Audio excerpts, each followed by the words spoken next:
University of Liverpool for their short paper on creative recharge, doing things for fun, for wellbeing and for community building. Thank you, Lorna. It's a great pleasure to be here. And yep, as just trying to get my slides to, there we go. So as you mentioned, we're both at the University of Liverpool, and we're both part of the Learning Development and Academic Liaison team. I'm a liaison librarian for the School of the Arts. And I'm the liaison librarian for the Histories, Languages and Cultures. So we're just going to provide some context for our Creative Recharge programme, and the sort of where the genesis of the idea came from. As we all know, the life of students changed drastically in the spring of 2020, or not just students, but certainly students as schools, colleges and universities all struggled with the unprecedented pivot to emergency remote teaching in the first instance, and then later in the adaptation to digital learning tools and platforms as a result of the COVID pandemic. And someone else this morning, I think it was Lawrence from Leeds Beckett, he mentioned that time or that period as one of chaos and creation, and I think that sort of sums it up quite well, really. All finding different ways to adapt and bringing in new kinds of delivery, digital learning tools and platforms as a result of that pandemic. And several studies at the time reported high stress levels among students with negative consequences for academic performance, but also, and perhaps more importantly, just the general state of their mental health. So where are we now? Well, we might say we're in a period where we're slowly emerging into a sort of post-pandemic learning environment where universities are concerned with re-establishing a welcoming and supportive environment which prioritizes community building and a sense of belonging, promotes health and well-being. This is particularly important for those students transitioning from a disruptive school or disrupted school experience into an environment of independent living and study for the first time in that transitional phase. And the university's UK publication, Step Change, Mentally Healthy Universities, emphasizes the importance of a whole university approach in positioning mental health as foundational to all aspects of university life for all students and staff. And the University of Liverpool's own student success framework reflects this national vision, articulating that a supportive and welcoming environment aids both personal well-being and academic success. So that's the kind of context, and given this identified emphasis on the importance of well-being at both a national and local level, we set about trying to identify how we could make a positive contribution. And we recognize that creativity can be hugely beneficial to overall well-being in reducing feelings of anxiety and helping students express or manage their emotions in a positive and productive way. So we considered how we might supplement our existing academic skills program in devising sessions that offered our students a chance to pause their studies and take an hour or two out for a fun, creative activity in the safe environment of the library. Through team discussion, we identified a number of creative areas in which we all had some experience or knowledge.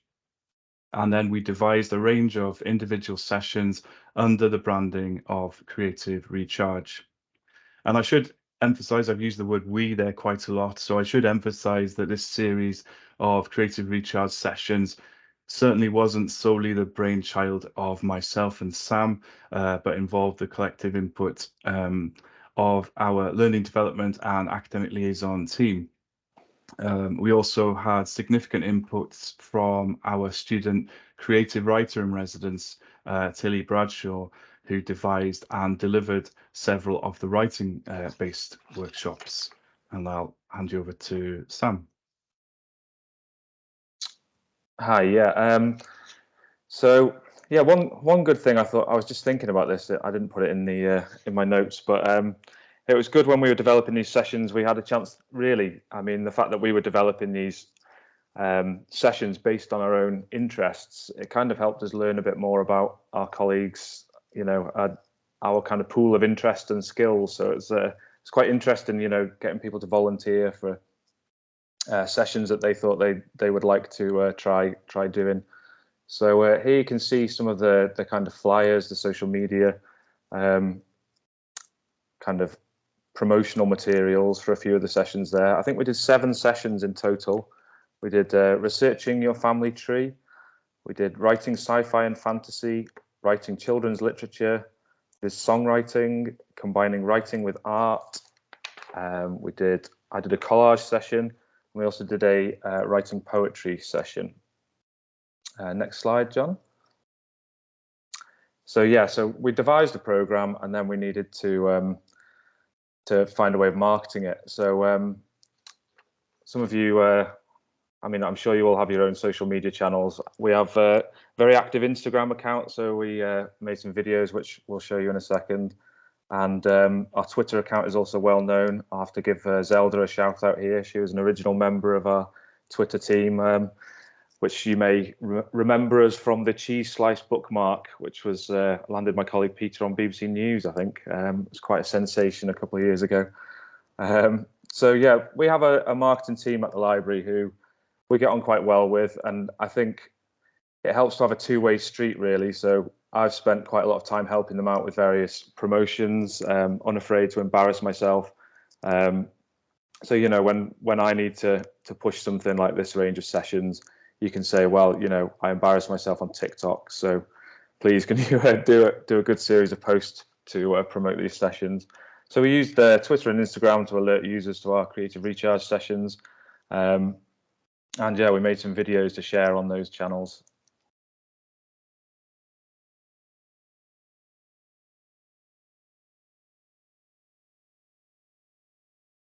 Oh, we've got no sound. Got no sound. No. Have you got the sound? I've got sound. Okay. Well, audio description, as you can see, John is clearly singing. This is him playing guitar and singing to promote his introduction to songwriting session. And then next to him is me with a very strange head.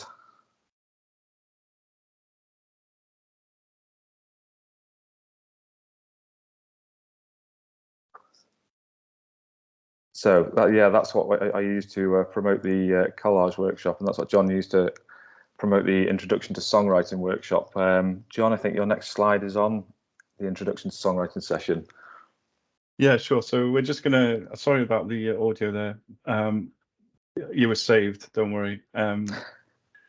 Just going to talk about 3 of the sessions in which we had some individual involvement. So this was one that I devised myself, Introduction to Songwriting, just to try it out, really. In the tradition, I think Helen Jameson this morning was talking about the what works paradigm, and just trying things out. And I think that's a good approach often.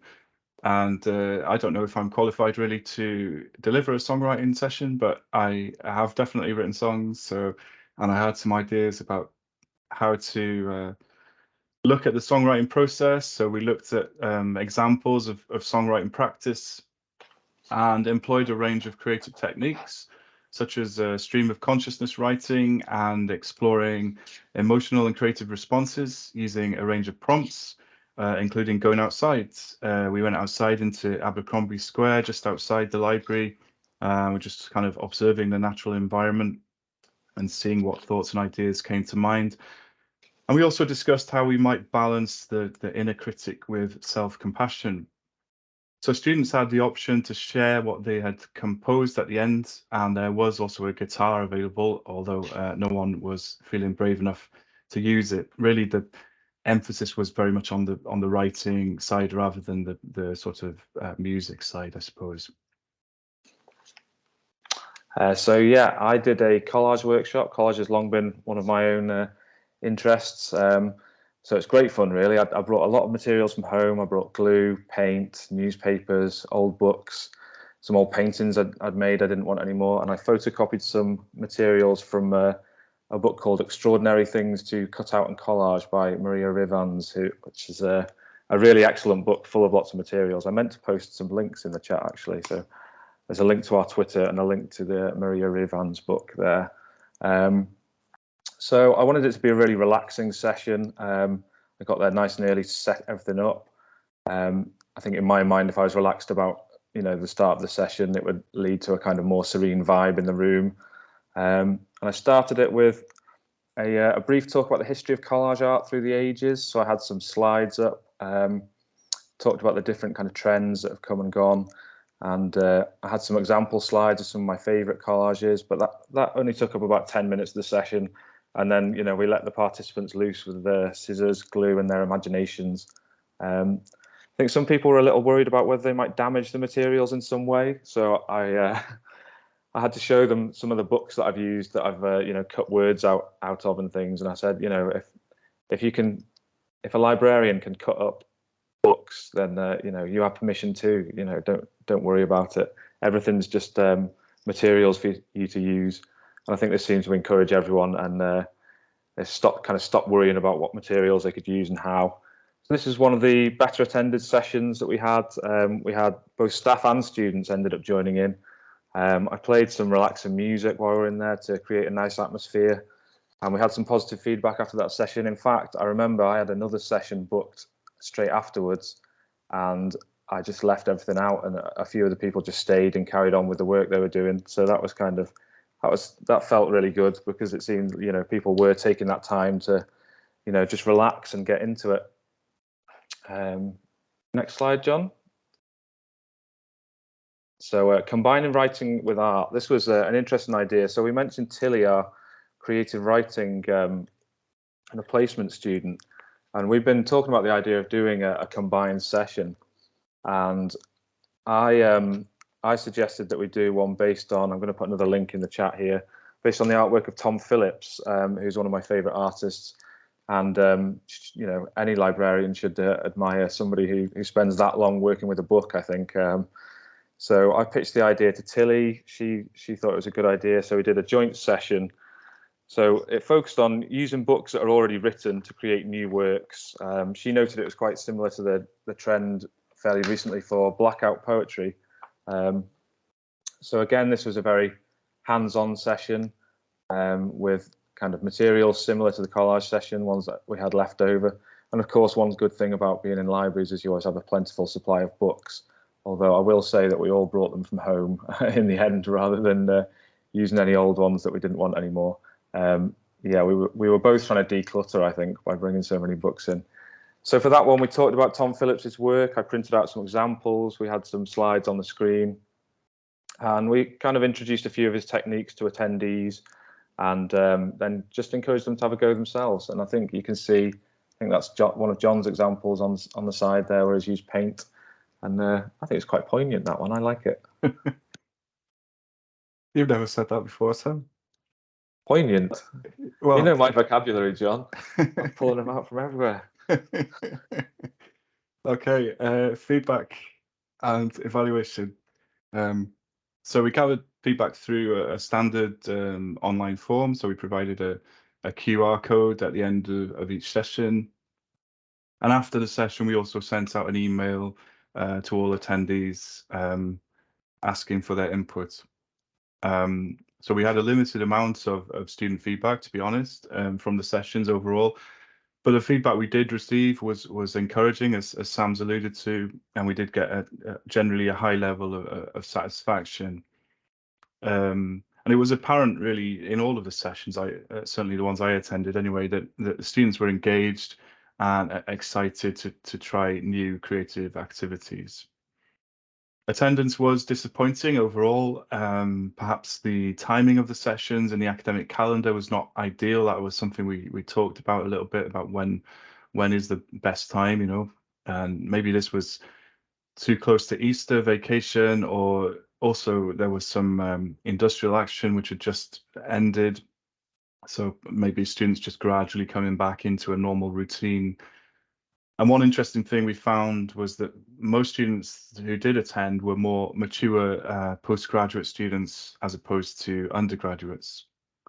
So the feedback we've received will feed into the potential development of future sessions, again, working with input from the student community. Potentially the Creative Recharge programme will become a regular fixture in our academic skills offer, although we may try them at a different time of year in the future, perhaps earlier in semester 2.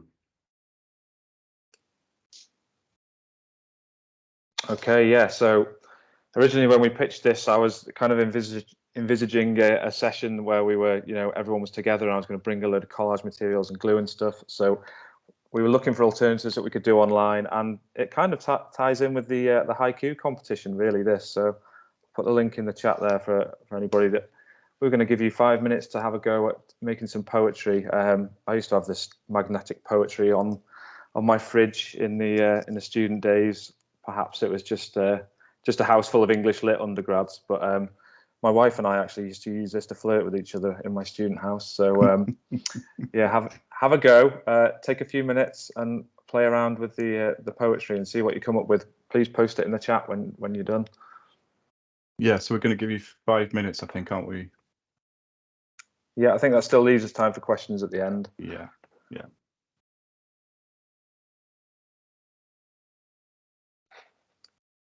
I'm going to have a go as well. Yeah, me too.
It's great. I like these.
How are we doing, Sam? Was it nearly 5? I think so, yeah. Let me check. Yeah, I think we should probably take some of the questions now. Okay, I'll stop sharing my slides.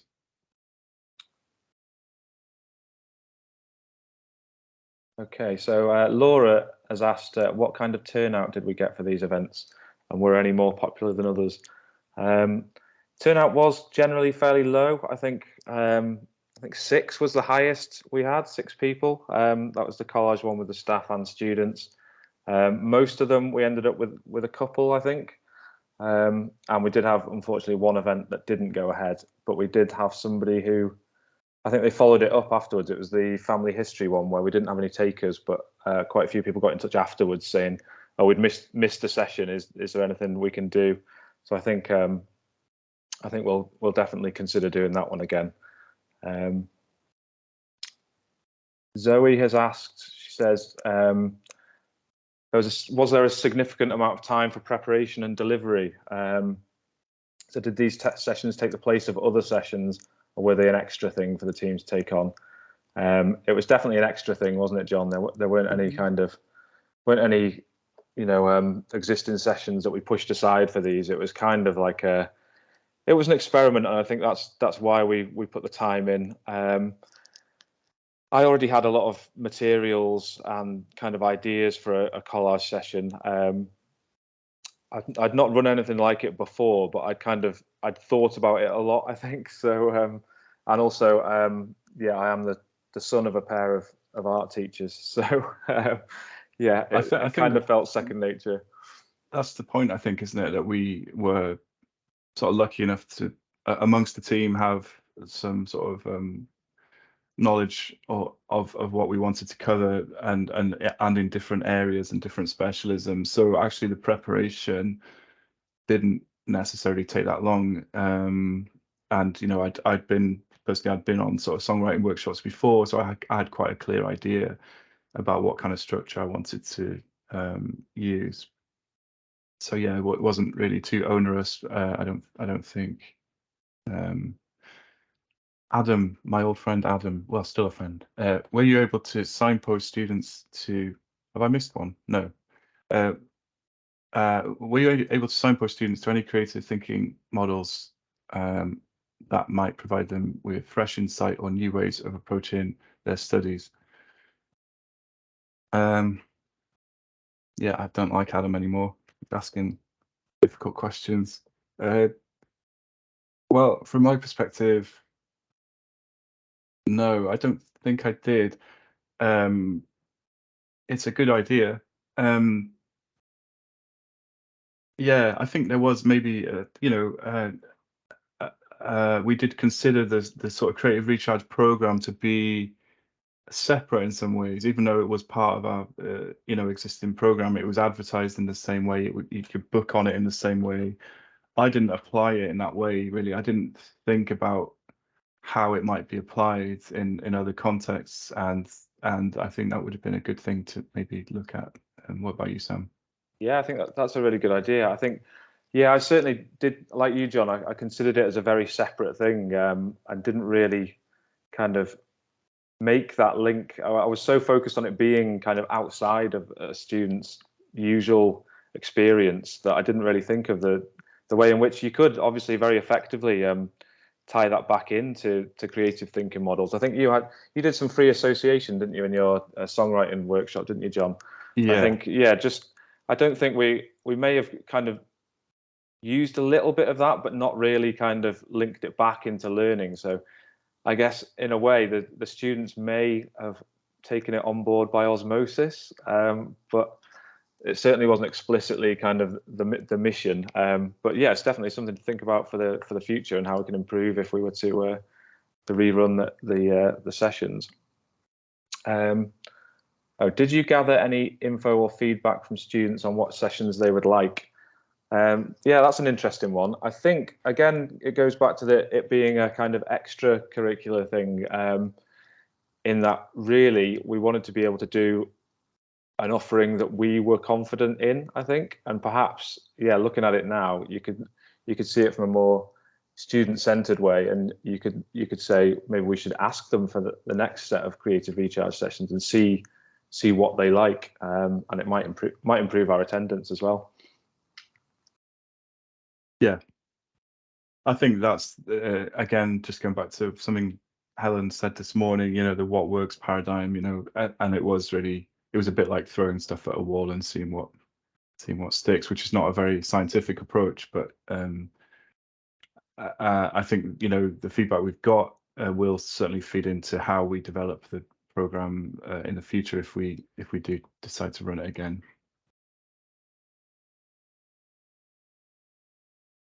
Great, thank you, John and Sam. That was really interesting. I'm afraid we're out of time now for this session, but I'm sure people can get in touch with you further if they have any other questions. I'm going to move on now to our first of our lightning talks. So I'm going to pass over to Laura from the University of Huddersfield for her lightning talk on Calm Down, setting up a library calm zone.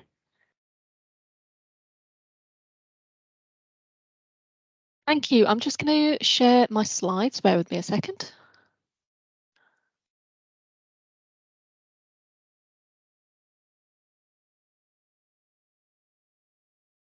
So hopefully my slides are now visible. Could someone just let me know if you can see them? Yeah, we can see them. Perfect. Okay. Thank you very much. So my name is Laura. I am one of the subject librarians at the University of Huddersfield, and my lightning talk is about a calm zone that we set up in the library a couple of years ago, and some of the kind of feedback rounds and design iterations that we've been through since that point. So the impetus for this came in the autumn term of 2021. We had a request directly from our Pro Vice Chancellor of Teaching and Learning, who asked us if we could provide an area, as she said, for anxious students to be able to go and sit quietly away from computers, etc. for a while. Now, this was actually something that myself and a few other colleagues had been kind of suggesting and trying to get a bit of support for introducing in the library for some time, which we'd had some kind of slightly interested noises, but never got actual permission to use any of the library space for this. But of course, a request comes from the Pro VC, you do it. This was actually a really nice push to actually get the thing that we'd wanted to do off the ground very quickly. So this was in November 2021. We got this request. It was handed to me and a couple of colleagues because we'd been kind of advocating for this idea. Because we had quite a short time to do it and no real kind of budget to introduce the space, what we ended up doing was we got permission to designate a section of an existing silent study area as the calm zone. We moved some furniture out of the space, so we moved some of the PC desks out. We put some comfy seating in there, and I think some artificial plants went in there as well. And we created some signage to indicate what the space was for. So you'll see on this slide the relax poster, which was the first design that we came up with. After this had been in place for about 6 months, we decided to try and start gathering some feedback and seeing how well the space had been used. So we did a couple of things to gather feedback. The first was we held a feedback stall outside the library where we asked passers-by, first of all, if they knew that we had a calm zone, and if they did, what did they think of it? Now, what we found from that was actually most people didn't know we had a calm zone at all. So obviously the promotion of the space had not been very successful. Those who did know it was there most commonly said that they loved the idea, but having looked at the space, they didn't find it especially calming. The other avenue we went down to try and get feedback was we did a love and breakup letters exercise. So this is a UX technique that we'd used previously for evaluating other services, where you invite people to write either a love letter or a breakup letter to the service. So it's a really nice, fun thing to do. You tend to get some good in-depth feedback doing this. So to gather the letters, because we didn't want people to kind of write them with us sort of looking over their shoulder and making them uncomfortable, we put a post box in the calm zone with a sign next to it explaining what we wanted and some blank writing paper so that people could write as either a love letter or a breakup letter. And we left it there for about 3 weeks through May 2022. We got in this time, I think, 6 letters. Unfortunately, most of them were kind of general feedback about the library as a whole, rather than actually talking about the calm zone, which again kind of reinforced my view that actually a lot of people didn't know what this space was meant to be for. The one letter we got that was specifically about the calm zone, you'll see some extracts from on this slide here, and it was unfortunately a breakup letter. The key points that came out of this, and actually came out of most of the feedback that we got, was that it simply didn't look like a calm zone. It just looked like what it was, which was a section at the end of the silent study area. So with this feedback, we managed to get agreement to do a bit of a redesign of the space. The first thing that we did was we repurposed some bookshelves that had been removed from another area of the library, and we used those to kind of partition off the space. So although we couldn't put the zone in a separate room, we were able to create a kind of barrier with these shelves, which first of all made it visually separate from the rest of the space, and also provided a little bit of privacy there for people. Because they're bookshelves, we thought we'll put some books on them. So we took some of the books from our existing leisure reading and wellbeing collections and moved those into that space. And we also, as well as the artificial plants we had there, we put in some real plants. And we put a couple of kind of simple bits of artwork in frames. And finally, we introduced a table at the end, which we called the procrastination station, where we put things like fidget spinners, toys, colouring pencils, scrap paper, colouring in sheets, and puzzle sheets as well. Another 6 months later, we thought we'd do another feedback round to see how well those changes had been received. So we did a few different things here. First of all, we did head counts daily. So on the right hand side of this slide, you'll see a scan of one of our head count sheets. We just did a little hand drawn diagram of the space, and the people doing head counts marked on the sheet where people were sat if they were in there, and noted down any evidence of people having been in there, even if they weren't there at the time. So, for example, on this sheet, it's marked that they could see litter and pencils and completed Sudoku left out over the procrastination station. We also added a whiteboard to the space, and we wrote a prompt on it saying, please leave us some feedback on this board. Tell us what you like about the space and what you would like to see from it. So on the left-hand side is a couple of examples of the comments that we got that way. Most of the comments were extremely positive. We got 1 or 2 suggestions for improvement, but mostly people seemed very, very positive about the space, which we were really happy to see. Our most recent feedback round we did just last month in May.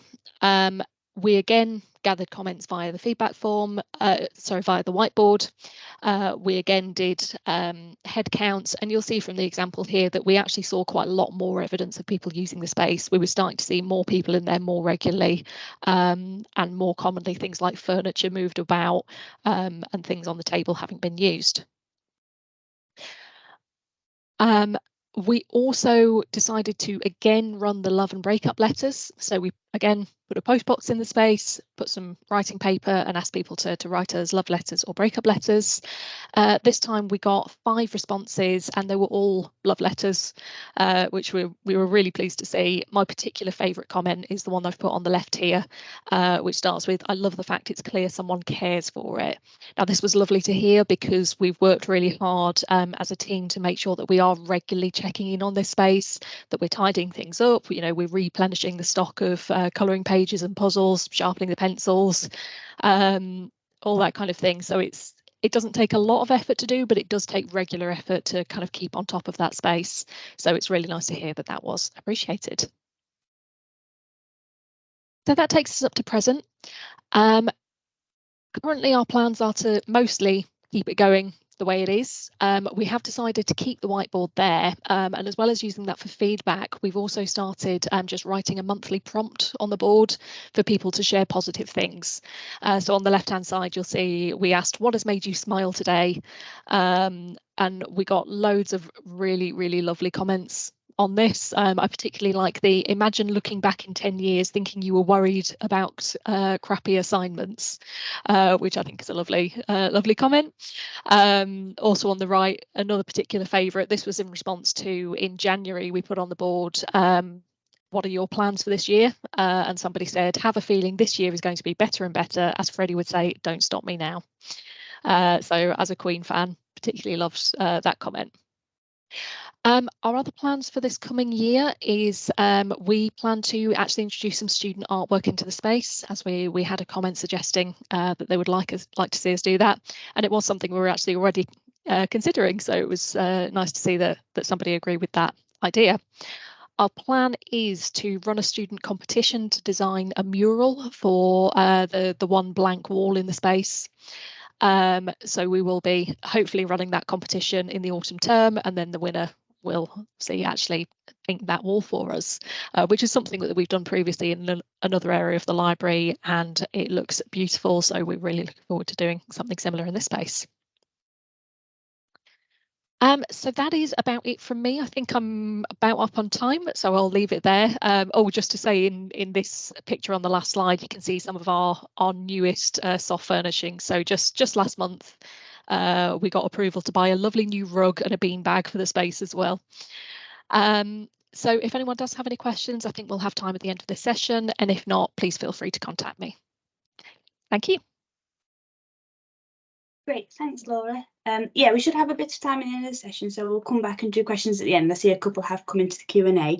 So I'm going to hand over to Sarah now for her lightning talk on helping to start, develop and maintain a Reading for Pleasure collection.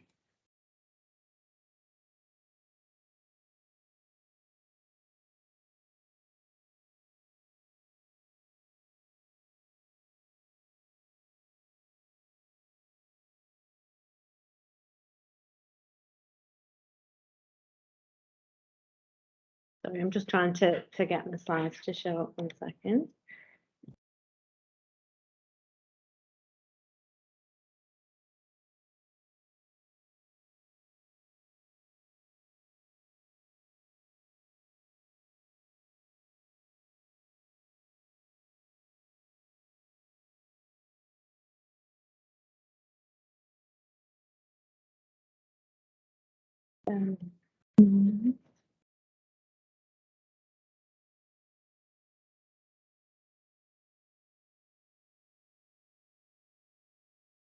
Can you see my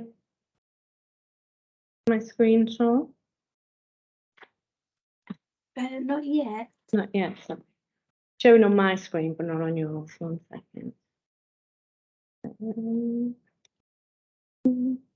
I share now. Can you see my screen? Yeah, that's worked now. Oh, brilliant. It's not showing on my screen, so I don't know if I can flick through the slides on it. Right, so I'll start. So my name's Sarah Wright. I'm the acquisitions team leader at Edge Hill. And my session's really about reading for pleasure, how we started it, how we develop it and how we maintain it. So I'll start at the beginning, if I can just get to my slides.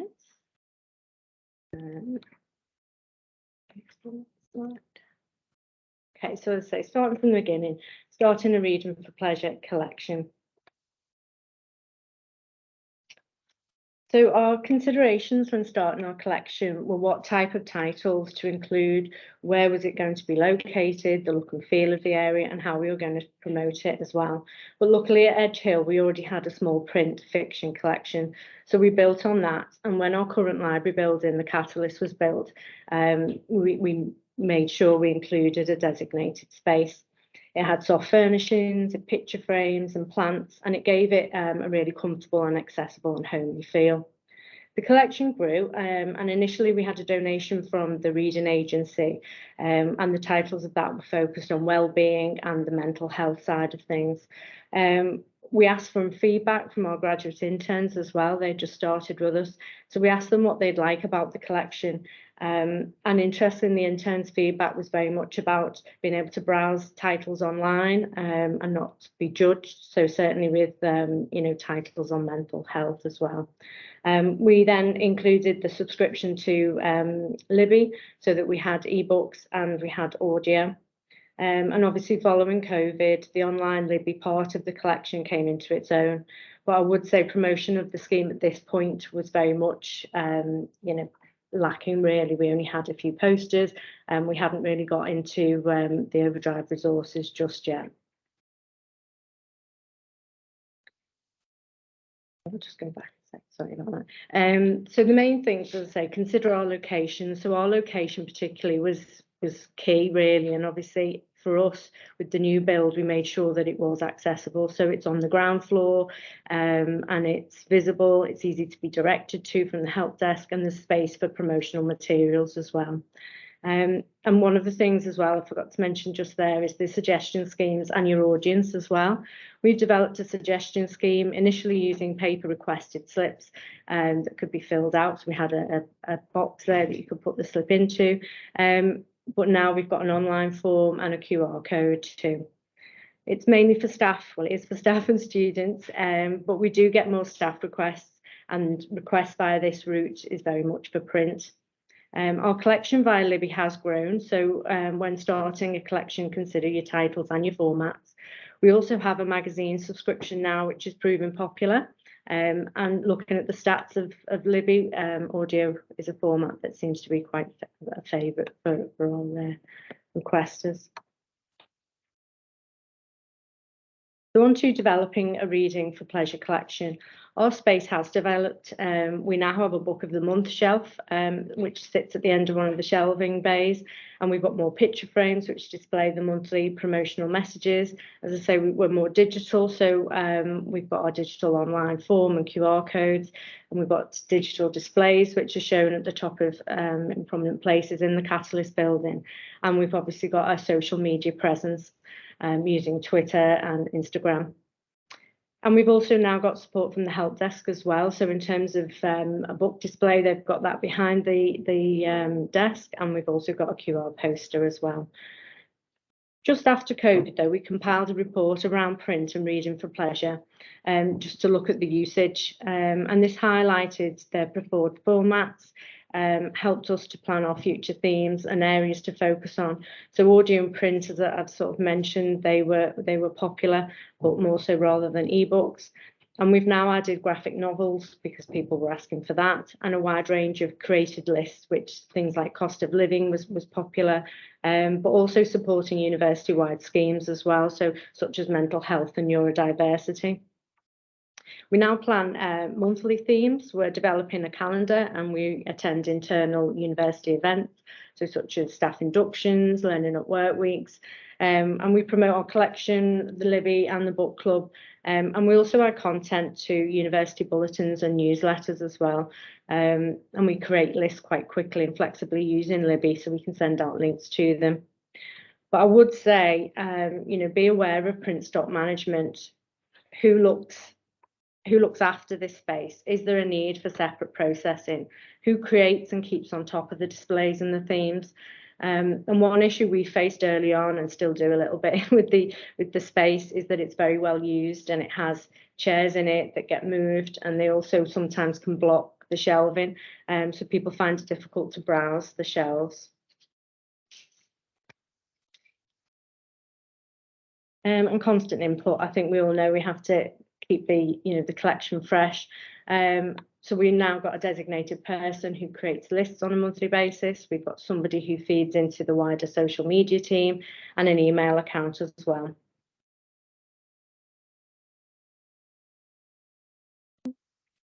Go back. On to lastly, maintaining a reading for pleasure collection. So as well as making the collection relevant, accessible and inclusive, we also need to monitor the space, update the promotions, and bear in mind the long-term efforts required to keep the space and the collection fresh. Ours isn't a large space, so at some point it definitely will reach capacity. So, we're sort of moving things around and making sure that we will have space. We're developing a calendar and a policy, so there's clear guidance and communication around the displays, who's responsible for the displays, the processes and the buying decisions as well. We reach out to other departments and groups, and we currently have links with HR, our corporate comms team, coaching groups, and part of a few groups as well. So accessibility, our social media groups, careers and student services. So quite a lot, really. But it's important to embed the Reading for Pleasure offer into the wider university. As I say, we attend staff inductions, reading groups, but just being able to input into all university bulletins and newsletters is key as well. And we've now embedded the offer of audio and ebooks via Libby into our digitisation on demand service. So this is where students are registered with a print disability, and they're given advice on how to set up Libby, how to access the preferences on accessibility, and also just finally, really, we have now extended this to our reading list work as well. So when we come up with, there's obviously reading lists come in and there might be fiction titles on there. To avoid that duplication, we'll check Libby, and if it's on Libby, we will add it to the Libby collection. We record the titles as well onto a spreadsheet, and we add the link into the catalogue, so that again it's another opportunity through the reading list process that they get access to Libby. But it's also one way that we can manage the content as well. As I say, we record it on a spreadsheet so that we can easily remove it if we need to for any reason. So I hope this has been helpful. Let me just go on to my slides. Apologise for the slides being a bit out of sync there. I just can't see them properly. But what I did realise at the end of my presentation, I hadn't really put any pictures on. So I was aware that we've got a very lovely space that needs to showcase pictures. So I have done a Padlet, which I can put the link into the chat. But my final slide is very much the screens, which I've taken pictures of. So if you can see it, as I said, this is just a snapshot, but there's the suggestion cards which were printed, our QR code. This is our lovely help desk with a display.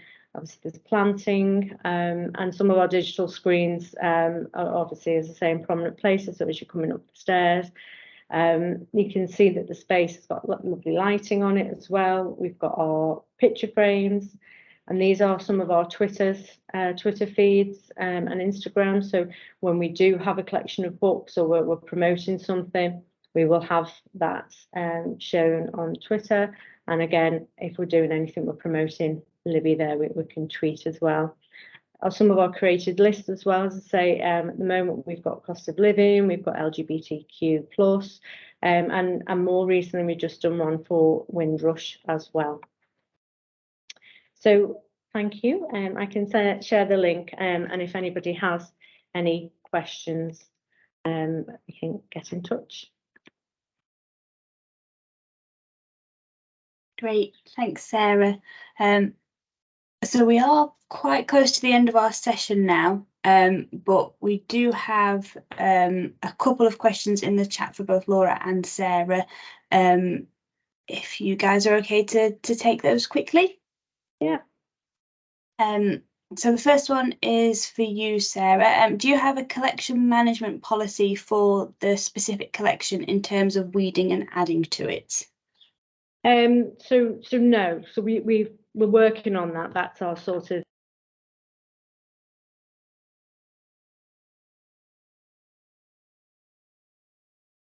I think we might have lost you, Sarah. I'll go try and get Sarah back. Okay. Excuse me. There was a question for you, Laura, so we can go to that one. Sure. Who takes ownership of your space? Is it the librarians, team library assistants, or someone else? And that's from Helen. Sure. So in terms of overall ownership of the space, it's mostly me. So it kind of got handed to me as a project because I'd been asking for it to begin with. So it's often the way I was given it. I did have one other subject librarian who I was working on the project with as well. She has unfortunately recently left for a job elsewhere. So I'm going to be asking for a volunteer from the team to kind of join me on this. So it's my kind of overall kind of oversight of it, but various other members of the team pitch in. We've got a team of library assistants who help out with kind of just keeping a check on the space and have helped with kind of doing the head counts and distributing the love and breakup letters and that kind of thing as well. So it's very much a collective effort on the day-to-day. Great, thank you. I'm back. Hi, Sarah. Don't know what happened.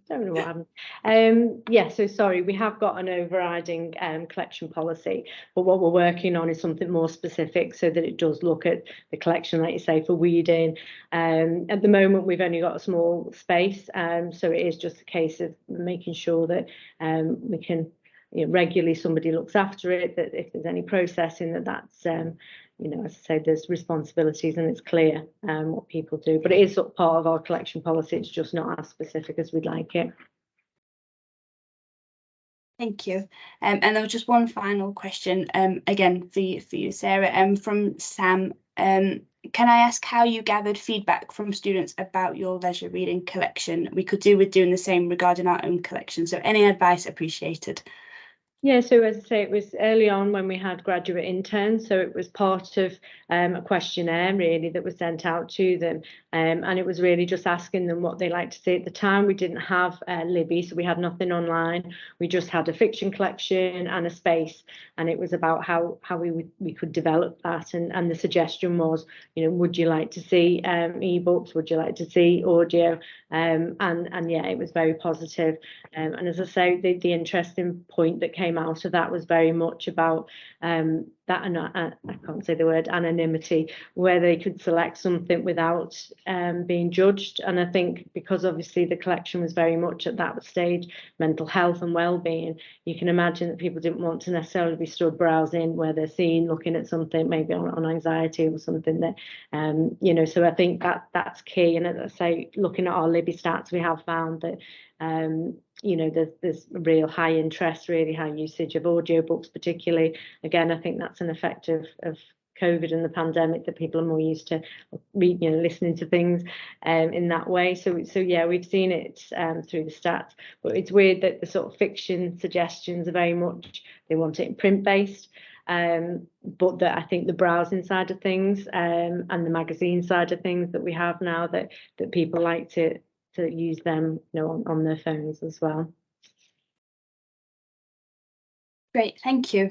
I think that was all of them. Yeah, thank you very much to all of our presenters for presenting today. This is the end of this session 3 now. So we have got a quick break. So if you need to go and get a quick cup of tea, perhaps write a quick haiku and send that over to us for our competition. We'll be reconvening at 10 to 3 for some more of our silver sponsor presentations, followed by a panel discussion. So we hope to see you all there. Thank you very much, everybody. Thank you. Thanks.